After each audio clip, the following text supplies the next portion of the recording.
오늘도 하나님께 예배드리기 위하여 이곳에 모이신 여러분 모두에게 우리 주님의 은혜와 평화가 넘치시기를 바랍니다. 오늘 살펴볼 4장의 내용은 긴 분량의 이야기입니다. 그러나 내용은 그렇게 복잡하지 않습니다. 우선 4장의 전체적인 구조와 내용을 살펴보도록 하겠습니다. 먼저 1절부터 3절을 보십시오. 1절부터 3절은 느부갓네살 왕이 하나님을 찬양하는 내용입니다. 그리고 4절부터 18절은 느부갓네살이 꿈을 꾼 내용을 다니엘에게 소개를 해주는 내용입니다. 느부갓네살이 또 한 꿈을 꾸는데 그 꿈 때문에 번민에 빠집니다. 그래서 또 바벨론의 지혜자들을 불러 모아 해몽을 시키지만 그것을 해내지 못합니다. 그래서 느부갓네살이 다니엘을 불러오라고 합니다. 느부갓네살은 다니엘에게 꿈의 내용을 들려줍니다. 꿈속에 한 나무가 있었는데 그 나무가 견고해지고 그 높이가 하늘에 닿을 듯이 크게 자랍니다. 잎도 무성하고 열매도 많아서 들짐승이 그 나무 그늘에서 쉬고 새들과 육체를 가진 모든 이들이 그 나무에 와서 그 열매를 먹을 만큼 크게 자랍니다. 그런데 장면이 바뀌고 한 순찰자가 나타나서 나무를 향하여 크게 소리를 칩니다. 순찰자는 하늘 높이 솟은 나무가 그루터기만 남기고 다 베일 것이요 또 그 나무의 마음이 짐승처럼 변하고 그렇게 짐승처럼 변한 모습으로 7년이 흐를 것이라고 말합니다. 그리고 그 나무가 그렇게 처참한 상황에 처해지게 될 이유까지 설명을 해줍니다. 17절을 보시죠. 이는 순찰자들의 명령대로 거룩한 자들의 말대로이니 지극히 높으신 이가 사람의 나라를 다스리시며 자기의 뜻대로 그것을 누구에게든지 주시며 또 지극히 천한 자를 그 위에 세우실 줄을 사람들이 알게 하려 함이라 하였느니라. 꿈속의 나무가 처참한 상황에 처하게 된 이유는 지극히 높으신 하나님이 사람의 나라를 주관하신다는 것을 사람들에게 알리기 위함이라고 합니다. 느부갓네살은 이런 꿈을 꾸고 번민에 빠져서 다니엘을 불렀습니다.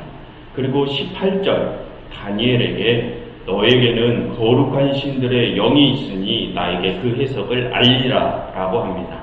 이렇게 4절부터 18절까지는 느부갓네살이 다니엘에게 꿈 해몽을 부탁하는 이야기입니다. 그리고 19절부터 23절까지는 다니엘이 느부갓네살의 꿈을 듣고 어쩔 줄 몰라 하는 내용입니다. 왜냐하면 느부갓네살의 꿈이 좋은 꿈이 아니기 때문입니다. 다니엘은 그 해석을 느부갓네살에게 말해주기가 민망합니다. 그래서 차라리 그 꿈이 느부갓네살의 대적들에게 임하면 좋겠다고 말하면서 해석해주기를 꺼려합니다. 그러나 느부갓네살은 괜찮다고 하면서 말해보라고 합니다. 이 내용이 19절부터 23절까지의 내용입니다. 그리고 24절부터 27절까지는 다니엘이 느부갓네살의 꿈을 해석해주는 내용입니다. 24절을 보시면 다니엘은 느부갓네살에게 이렇게 말합니다. 이제 왕에게 미칠 일은 지극히 높으신 하나님께서 내리신 명령이라고 합니다. 그 일은 왕이 짐승처럼 변할 것이라는 하나님의 명령이라고 합니다. 왕은 들짐승들과 함께 살고 소처럼 풀을 먹으며 7년을 지낼 것이라고 합니다. 그리고 7년이 차면 느부갓네살이 사람의 나라를 다스리고 그 나라를 누구에게든지 줄 수 있는 분이 하나님이시라는 것을 느부갓네살이 깨달을 것이라고 합니다. 그리고 꿈에서 나무가 그루터기만 남게 된 것은 느부갓네살이 사람의 나라를 누가 다스리는지 깨닫게 된 후에 느부갓네살의 나라가 다시 견고하게 설 것이라는 어떤 희망을 전해주는 거라고 합니다. 그러니 27절을 함께 보시죠. 그런즉 왕이여 내가 아뢰는 것을 받으시고 지금까지 이렇게 설명해 준 것을 받으시고 공의를 행함으로 죄를 사하고 가난한 자를 긍휼히 여김으로 죄악을 사하소서. 그리하시면 왕의 평안함이 혹시 장구하리이다 라고 다니엘이 느부갓네살에게 권고를 합니다. 하나님의 뜻대로 살아라고 권고를 합니다. 그 내용이 24절부터 27절까지의 내용입니다. 그리고 28절부터 33절까지는 느부갓네살의 꿈이 느부갓네살에게 실제로 미치게 되는 내용입니다. 느부갓네살이 꿈을 꾸고 12달이 지난 후 1년이 지난 후에 느부갓네살이 바벨론 왕궁을 거닐면서 이렇게 말을 합니다. 30절을 함께 보시죠. 나 왕이 말하여 이르되 이 큰 바벨론은 내가 능력과 권세로 건설하여 나의 도성으로 삼고 이것으로 내 위엄의 영광을 나타낸 것이 아니냐 하였더니 라고 말을 합니다. 느부갓네살이 그렇게 이야기를 하니 어떻게 됩니까? 느부갓네살이 내가 나의 능력으로 이 위엄 있는 바벨론을 세웠지 않느냐라면서 자화자찬을 할 때 31절 그 말이 끝나기도 전에 하늘에서 너의 왕위가 떠났다라는 소리가 들려옵니다. 그리고 느부갓네살이 12달 전에 꾸었던 꿈처럼 그가 짐승처럼 변해 7년을 지냈다는 내용이 33절까지의 내용입니다. 그리고 34절부터 마지막 37절까지는 7년의 기한이 다 차니까 느부갓네살이 원래대로 돌아와서 하나님을 다시 찬양하는 내용입니다. 여기까지가 4장의 내용입니다. 분량은 많지만 그리 어렵지 않은 내용입니다. 느부갓네살이 큰 나무 꿈을 꾸었는데 그 나무가 그루터기만 남고 잘려나가 7년을 지낼 것이라는 꿈을 꿉니다. 그래서 느부갓네살이 번민해서 다니엘을 부르니까 다니엘이 그 꿈을 해석해 줍니다. 그 꿈속의 큰 나무는 바벨론 왕 느부갓네살 당신을 의미합니다. 당신의 왕위는 곧 떠나게 될 것입니다. 그리고 당신은 들짐승처럼 유리하게 될 것입니다. 그렇게 7년이 지나면 당신은 무언가를 깨달을 것입니다. 세상을 다스리고 권력을 좌지우지하시는 분은 오직 하나님뿐이시라는 것을 깨달을 것입니다. 그러니 당신은 그분의 정의와 공의를 행하고 가난한 자를 긍휼히 여김으로 당신의 죄악을 사하십시오라고 합니다. 그리고 12달이 지나 그 꿈이 실제로 느부갓네살에게 임합니다. 느부갓네살이 짐승처럼 변해서 왕위에서 7년을 떠나 있게 됩니다. 그리고 7년이 차니까 느부갓네살의 왕위가 돌아와 느부갓네살이 하나님을 찬양하는 내용은 아주 간단합니다. 그리고 그 메시지도 또한 명확하게 나와 있습니다. 이 4장의 메시지는 느부갓네살과 다니엘이 함께 말해주고 있습니다. 여러분, 이 4장의 메시지가 무엇일까요? 17절과 25절부터 27절까지 오늘의 본문이 이 4장이 전해주고자 하는 메시지입니다. 여러분, 17절과 25절부터 27절 다시 한번 눈으로 훑어보십시오. 이 4장이 전하고자 하는 메시지가 무엇입니까? 사람의 나라는 지극히 높으시니 하나님이 다스리신다. 그리고 그분은 자신의 뜻대로 나라를 누구에게든지 주실 수 있으시다. 즉 모든 나라와 모든 권력의 주권자는 하나님이시다. 이겁니다. 그분은 자신의 뜻대로 세상 모든 권세를 좌지우지할 수 있는 분이시다라는 것입니다. 그러니 어떻게 하라고요? 그러니 너희는 그 하나님을 섬기고 그분의 뜻대로만 살라는 것입니다. 정의와 공의를 행하며 너희의 죄악을 씻어버리라는 것입니다. 이것이 4장이 주는 메시지입니다. 여러분, 우리가 지난 몇 주 동안 이 다니엘서를 살펴보고 있지만 시종일관 이 다니엘서의 저자는 똑같은 말을 계속해서 반복을 하고 있습니다. 세상의 주권은 하나님께 있다. 그러니 그 하나님을 섬기고 그분의 뜻을 따르라고 말입니다. 그렇지 않으면 어떻게 될까요? 느부갓네살이 7년 동안 짐승처럼 유리하게 되어 왕위에서 물러나 있었던 것처럼 하나님의 뜻을 따르지 않으면 아무리 높은 권세자라 할지라도 망하게 될 것입니다. 저자는 계속해서 똑같은 말을 반복하고 있습니다. 그런데 이 4장에서는 그런 반복적인 메시지 외에 또 다른 메시지가 하나 더 첨가되어 있습니다. 여러분, 17절을 다시 보십시오. 17절의 마지막을 보시겠습니까? 뭐라고 되어 있습니까? 지극히 높으신 이가 사람의 나라를 다스리시며 자기의 뜻대로 그것을 누구에게든지 주시며 또 그 뒤에 뭐라고 합니까? 또 지극히 천한 자를 그 위에 세우시는 줄을 사람들이 알게 하려 함이라 라고 되어 있습니다. 그리고 이번에는 27절을 보시죠. 다니엘이 왕의 꿈을 해석해 주면서 왕에게 뭐라고 권유를 합니까? 27절 그런즉 왕이여 내가 아뢰는 것을 받으시고 공의를 행함으로 당신의 죄를 사하시고 가난한 자를 긍휼히 여김으로 당신의 죄악을 사하소서. 그리하면 왕의 평안함이 혹시 장구하리이다 라고 합니다. 여러분, 뭐가 더 첨가되어 있습니까? 저자는 여기 4장에서 천한 자, 가난한 자와 관련된 이야기를 첨가하고 있습니다. 하나님께서는 세상에 제일 가는 권세자를 땅에 떨어뜨릴 수도 있으시다. 그리고 그 자리에 가장 비천한 자를 세우실 수도 있으시다라면서 천한 자가 최고의 권세에 오를 수도 있음을 알리고 있습니다. 또한 어떠한 말도 합니까? 공의와 정의를 행하여 너의 죄를 사하라. 그리고 가난한 자를 긍휼히 여김으로 너희의 죄를 사하라고 합니다. 여러분, 일반적으로 이스라엘 사람들은 하나님의 뜻, 정의와 공의를 행하지 않는 것을 죄악으로 여겼습니다. 그래서 역으로 죄악을 씻으려면 다시 하나님의 뜻을 따라 정의와 공의를 행하면 되었습니다. 그런데 여기서는 거기에 더해 가난한 자를 긍휼히 여기면 그것으로도 죄악을 사해 주시겠다는 특별 조항이 첨가되어 있습니다. 물론 가난한 자를 돕는 것이 정의와 공의 안에 들어있긴 합니다. 그런데 정의와 공의란 너무도 포괄적인 것입니다. 너무도 포괄적인 것이라 가난한 자를 돕는 것 외에도 너무나 많은 선행들이 그 정의와 공의 안에 포함되어 있습니다. 그런데 다른 많은 선행들을 다 제치고 여기서는 왜 유독 가난한 자를 돕는 것을 뽑아서 말을 하고 있는 것일까요? 좀 전에 17절에서도 하나님께서는 천한 자를 세상의 최고의 권세의 자리에 올리신다고 하지 않았습니까? 그리고 여기서도 가난한 자를 긍휼히 여김으로 너희의 죄악을 사하라고 말하고 있습니다.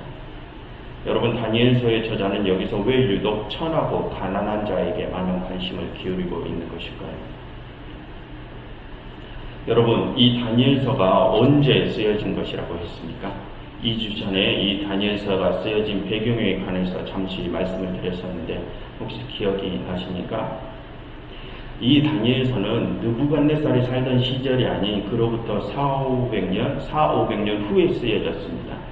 기원전 2에서 1세기 이스라엘 민족이 이집트의 셀류커스 왕조 안티오커스 4세에게 지배를 받고 있을 때 쓰여졌습니다. 즉 지금 이 다니엘서가 쓰여진 시기는 이스라엘이 타국의 포로가 되어 가난하고 비천한 시절을 보내던 때였습니다. 그렇다면 이것과 좀 전의 4장에서 저자가 비천하고 가난한 자에게 관심이 많았던 것을 한번 연결을 시켜보십시오. 여러분, 저자는 지금 여기서 왜 비천하고 가난한 자에게 많은 관심을 기울이고 있는 것 같으십니까? 지금 이 다니엘서를 읽게 될 독자들이 바로 타국의 포로가 되어 가난하고 비천하게 살아가고 있는 이스라엘 백성들이기 때문입니다. 그렇다면 여러분, 그렇게 포로가 되어 가난하고 비천한 삶을 살아가고 있는 이스라엘 사람들이 이 4장을 읽으면 어떠한 생각이 들겠습니까? 여러분, 이 4장을 읽고 있는 독자들은 자신들보다 400~500년 전에 살았던 느부갓네살에 대해서 이미 다 알고 있었습니다. 그는 온 세상을 지배하던 바벨론의 왕이었습니다. 그런데 그러한 그도 짐승처럼 유리하던 시절이 있었습니다. 주전 2에서 1세기의 이스라엘 사람들은 그것을 이미 다 알고 있었습니다. 그러한 역사를 다 알고 있었습니다. 그런데 이 다니엘서에서 뭐라고 합니까? 예전에 느부갓네살이 짐승처럼 유리하던 것은 하나님께서 이미 그렇게 예견하신 것이었다. 하나님께서는 당신의 종 다니엘을 통해서 느부갓네살에게 이미 말씀하셨다. 세상의 주권자는 오직 하나님뿐이시다. 그러니 그 하나님의 뜻을 따라 정의와 공의를 행하고 가난하고 비천한 자들을 살피라. 그렇지 않으면 느부갓네살 너의 왕위는 망하게 될 것이다 라고 이미 예견하셨다고 합니다. 그런데 느부갓네살은 어떻게 했느냐? 그 예견을 들었느냐? 느부갓네살은 듣지 않았다고 합니다. 여러분, 30절을 다시 보십시오. 느부갓네살이 다니엘에게 꿈 해몽을 다 듣고 12달이 지나서 바벨론 왕궁을 거닐며 뭐라고 합니까? 30절, 나 왕이 말하여 이르되 이 큰 바벨론을 내가 능력과 권세로 건설하여 나의 도성으로 삼고 이것을 내 위엄의 영광을 나타낸 것이 아니냐라고 말합니다. 느부갓네살은 이 세상의 권세에 대한 하나님의 주권을 인정하지 않고 그것을 자신의 공으로 돌렸습니다. 자신의 능력이 뛰어나서 그런 큰 바벨론을 세웠다고 자만했습니다. 그 하나님의 예견을 이미 듣고서도 말입니다. 그러니 어떻게 되었다고 합니까? 하나님께서 예견하신 것처럼 하나님의 뜻을 따르지 않는 느부갓네살의 왕위가 폐하여졌다고 합니다. 그리고 어떻게 하니까 느부갓네살의 왕위가 다시 돌아왔다고 합니까? 34절을 보십시오. 하나님께서 정한 기한이 차니 왕위가 돌아왔다고 합니다. 그런데 여러분, 여기서 우리가 유의할 것은 느부갓네살의 왕위가 돌아온 것은 그저 하나님께서 그 기한을 7년으로 정해놓았기 때문에 그 기한이 숫자적으로 채워지니 왕위가 돌아온 것이 아니라는 것입니다. 여러분, 27절을 다시 보시면 분명히 다니엘은 이렇게 말했습니다. 그런즉 왕이여, 내가 아뢰는 것을 받으시고 공의를 행함으로 죄를 사하고 가난한 자를 긍휼히 여김으로 죄악을 사하소서. 그리하시면 왕의 평안함이 혹시 장구하리이다 라고 말했습니다. 다니엘은 느부갓네살이 정의와 공의를 행하고 가난한 자를 긍휼히 여기면, 그렇게 하면 왕의 평안함이 유지될 것이라고 분명히 말했습니다. 그러니 34절에서 그 기한이 찼다는 뜻은 단순히 숫자적으로 예견된 7년이 찼다는 것이 아니라 느부갓네살이 자만심을 버리고 하나님의 뜻대로 돌이켰다고 보는 것이 더 올바른 해석일 것입니다. 여러분, 유대인들에게 7이라는 숫자는 완전함을 상징해주는 숫자입니다. 하나님께서는 6일 동안 천지를 창조하시고 7일째 완전해진 때에 쉼을 가지셨습니다. 그래서 7일째 안식일이 있습니다. 그리고 유대인들에게는 7년마다 안식년이 있죠. 그리고 그런 7년이 7번이 더해지면 희년이 옵니다. 이렇게 7이라는 숫자는 완전함이라는 상징적인 숫자입니다. 대신 나머지의 숫자는 불완전함을 가리킵니다. 그러니 느부갓네살이 유리해하는 생활을 하다가 7년째 왕위가 돌아왔다는 것은 숫자적인 뜻이 아니라 일정 기간 동안 느부갓네살이 불안정한 상태로 지내다가 어느 시점에서 하나님 앞에 다시 완전히 돌이켰다는 뜻이 됩니다. 어쨌든 그렇게 세상을 호령하던 느부갓네살도 자만심에 빠져 왕위를 잃고 다시 하나님의 뜻대로 돌이키니 왕위를 다시 받게 된 것입니다. 과거에 있었던 느부갓네살의 일화는 이미 하나님께서 다 예견하셨던 이야기라는 것입니다. 그렇다면 여러분, 이 말씀을 읽고 있는 기원전 1세기의 독자들은 어떠한 생각이 들겠습니까? 과거 느부갓네살이 7년간 유리하는 생활을 했던 것이 다 하나님께서 그리하셨던 것이구나. 그렇다면 지금 현재 우리를 억압하고 핍박을 하고 있는 저 안티오코스 4세도 언젠가는 반드시 쓰러지겠구나. 그리고 그 자리에 어쩌면 우리 이스라엘이 올라갈 수도 있겠구나 라는 희망이 생기지 않겠습니까? 왜 그렇습니까? 과거에 하나님께서 당신의 뜻을 따르지 않았던 느부갓네살의 왕위를 폐하셨으니까 예나 지금이나 동일하신 그 하나님께서는 지금 이 악한 안티오코스 4세도 폐하게 하실 것이야 라고 생각할 수 있지 않겠습니까? 그렇다면 그들이 처한 비참한 포로 생활에서 어떤 희망과 위안이 생기지 않겠습니까?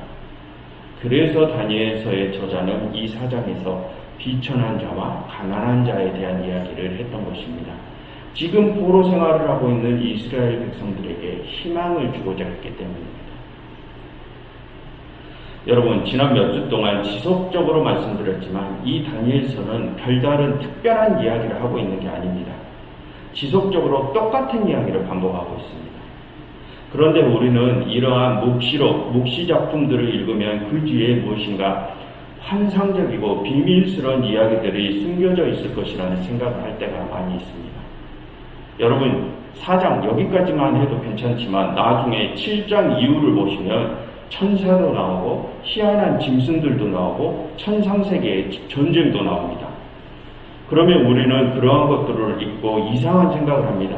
이 다니엘서가 어떠한 환상적인 이야기, 지금 우리 눈에 보이지 않은 영의 세계에 대한 이야기를 하고 있는 것이라 생각을 하기도 하고, 또 그러한 이야기들이 지금 2021년으로부터 그 이후에 벌어질 미래의 이야기를 예언해 주는 것이라고 생각을 하기도 합니다. 그런데 여러분, 우리가 이 다니엘서와 같은 묵시 작품을 읽을 때는 유의해야 하는 것이 있습니다. 그것은 이 다니엘서가 하나의 문학 작품이라는 것을 인지하셔야 한다는 것입니다. 예를 들어 우리가 어떠한 문학 작품을 접할 때 그것의 장르가 공상과학 소설인지 공포영화인지 알 수 있지 않습니까? 그렇다면 공포영화나 공상과학 소설을 우리가 접할 때 그것을 우리가 어떻게 받아들입니까? 그것이 공상과학이고 공포를 다룬 소설이나 영화라고 해서 에이, 이거는 거짓말이야 라고 그것을 멀리하지 않지는 않습니까? 우리는 그것을 그냥 하나의 문학 작품으로 받아들입니다. 여러분, 그렇다고 해서 그 소설이나 영화에 메시지가 없습니까? 그것이 공포영화든 공상과학 소설이든 그 소설과 영화에는 작가가 전하고자 하는 분명한 메시지가 있습니다. 작가는 공포나 공상과학이라는 장르를 이용해서 자신이 관객들에게 전하고자 하는 메시지를 전하는 것입니다. 예를 들어 우리가 슈퍼맨이라는 영화를 볼 때 그 슈퍼맨이 실제하지 않는 인물이지 않습니까? 근데 그 슈퍼맨이 실제하지 않는 인물이라고 해서 이건 거짓말이야 하고 그 영화를 안 보진 않지 않습니까? 그냥 공상과학 영화로 하나의 작품으로 그 영화를 즐기지 않습니까? 그런데 그 영화가 공상과학 영화라고 해서 그 슈퍼맨이라는 영화에 메시지가 없는 것이 아니지 않습니까? 슈퍼맨이라는 영화의 감동은 분명히 그 영화를 통해서 자신이 관객들에게 전해주고자 하는 메시지가 있습니다. 영화 슈퍼맨의 감독은 공상과학이라는 하나의 장르를 이용해서 관객들에게 메시지를 전달하고 있는 것입니다. 그처럼 이 묵시문학 또한 그러한 하나의 문학 작품입니다. 그것을 우리는 분명히 인지해야 합니다. 그것을 인지하지 않고 이 묵시문학 작품들을 문자가 써진 그대로를 받아들여가지고 지금 이 다니엘서는 앞으로 일어날 먼 영적 세계에 신비한 이야기를 하려고 한다. 이렇게 나가면 이제 이단으로 빠지게 됩니다. 여러분, 이 다니엘서는 장르가 묵시일 뿐이지 무엇인가 환상적이고 비밀스러운 이야기를 말하려고 하는 것이 아닙니다. 묵시 작품 역시 지극히 현실을 살아가는 사람들에게 하나님의 메시지를 전하는 성경입니다. 여러분, 시편은 시이지 않습니까? 묵시문학 역시 묵시라는 하나의 장르일 뿐입니다. 하나님께서는 그러한 문학 작품을 통하여 당시의 사람들에게 하나님의 뜻을 전한 것입니다. 그리고 그 작품들을 보존하셔서 지금 우리에게도 역시 당신의 뜻을 전하고 계신 것입니다. 여러분, 이 사장 역시 무엇인가 특별하고 신비한 이야기를 하려고 하는 것이 아닙니다. 느부갓네살의 머리, 사장을 잘 보시면 느부갓네살의 머리에 털이 독수리 털같이 자라고 손톱은 새 발톱같이 되어 짐승처럼 되었다는 게 내용이 나옵니다. 그런데 그러한 것도 진짜 느부갓네살이 짐승이 되었다는 것이 아니라 느부갓네살이 어느 정도 기간 동안 정신 이상이 생겼다는 것을 그렇게 표현한 것입니다. 정신 이상이 생겨 씻지도 않고 손톱도 깎지 않은 모습을 문학적으로 표현한 것입니다. 34절을 한번 다시 보십시오. 느부갓네살의 왕위가 다시 돌아왔을 때 느부갓네살은 자신의 총명이 돌아왔다고 고백하고 있습니다. 그것은 그동안 느부갓네살의 정신에 이상이 생겼음을 알려주는 내용입니다. 이 사장 역시 무언가 신비스러운 것을 말하려는 것이 아니라 지극히 현실을 살아가고 있는 독자들에게 하나님의 위로와 평안의 메시지를 전하려고 하는 것입니다. 그 메시지는 1, 2, 3장에서 말했던 것을 지속적으로 반복하고 있는 것입니다. 이 세상의 주권은 하나님께 있다. 이 세상의 그 어떤 권세도 하늘의 왕이신 하나님의 권세에 접근조차 할 수 없다. 만약 왕이든지 일반인이든지 그 누구든지 하나님을 무시하고 최고가 되려고 하는 자는 짐승처럼 유리에 생활을 할 것이다. 이 메시지를 전달하고 있는 것입니다. 그러니 하나님의 뜻을 지키라는 것입니다. 정의와 공의를 지키고 비천하고 가난한 자를 돌보라는 것입니다. 그리고 지금 만약 그 어느 누구라고도 억압과 핍박을 받고 있는 자가 있다면, 그래서 만약 지금 비천함과 가난에 처한 자가 있다면 절대 절망하거나 슬퍼하지 마라. 너희를 억압하고 핍박하는 저 불의한 자들은 그들의 정해진 때가 있다. 그들은 그들의 때가 끝나면 반드시 무너질 것이다. 그리고 그 비천함과 가난에 처한 자들이 저 높은 권능의 자리에 오를 날이 오게 될 것이다. 세상은 반드시 전복될 것이다. 옛 시대는 가고 반드시 새 시대가 올 것이다. 하나님의 나라는 목숨이 끊어지는 한이 있더라도 공의와 정의를 행하며 부정과 불의에 무릎을 꿇지 않은 너희와 같은 하나님의 백성들, 너희와 같은 약한 자들이 권세를 잡는 나라이다 라고 말을 하고 있는 것입니다. 여러분, 우리 그리스도교는 어떠한 환상과 같은 뜬구름을 쫓는 종교가 아닙니다. 지극히 현실 속에서 가난하고 약한 자들과 함께하며 하나님의 공의와 정의를 드러내는 집단입니다. 환상에 빠져서 세상과 담을 쌓고 우리만의 우월의식에 사로잡혀 사는 것은 절대 이 기독교의 목적도 방향도 될 수 없습니다.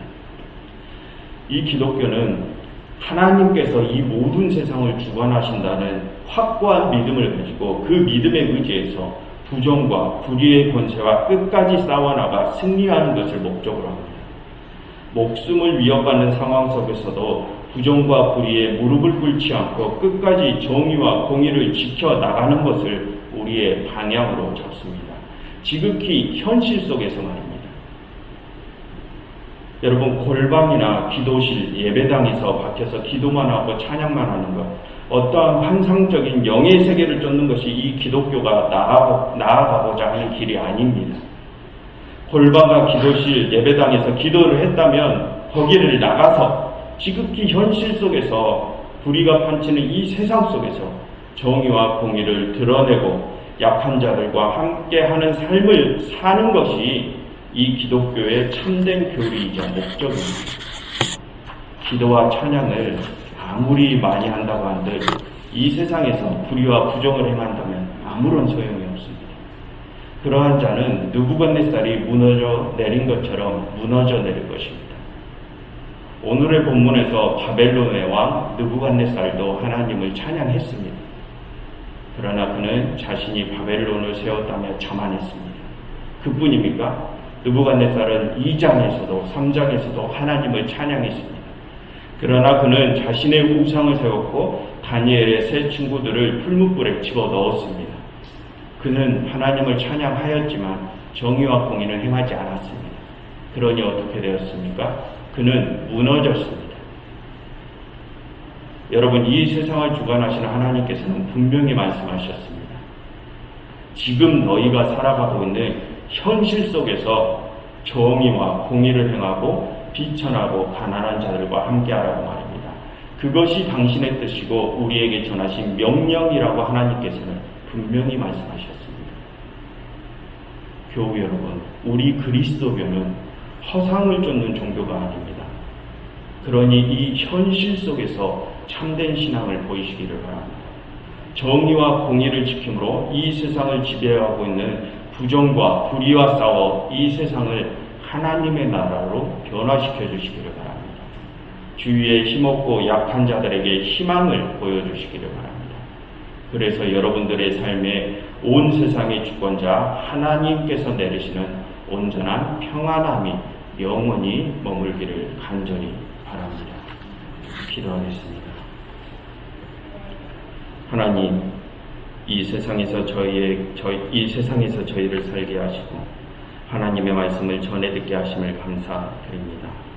하나님, 저희가 현실에서 유리된 뜬구름을 잡는 신앙이 아니라 지극히 현실 속에서 하나님의 뜻, 정의와 공의를 행하며 살아갈 수 있도록 인도하시옵소서. 저희 삶의 순간순간이 불의에 넘어갈 수밖에 없는 공경에 처한 상황일지라도 이 세상에 대한 하나님의 주권을 잊지 않고 하나님께서 반드시 온전한 평화로 이끄실 것을 확신하며 하나님의 백성으로서 할 일과 하지 않아야 할 일을 구별하여 지킬 수 있도록 하옵소서. 하나님, 정말 힘든 순간일지라도 저희가 하나님의 자녀로서 부끄럽지 않은 선택을 하며 살아가게 하옵소서. 예수 그리스도 이름으로 기도드렸습니다.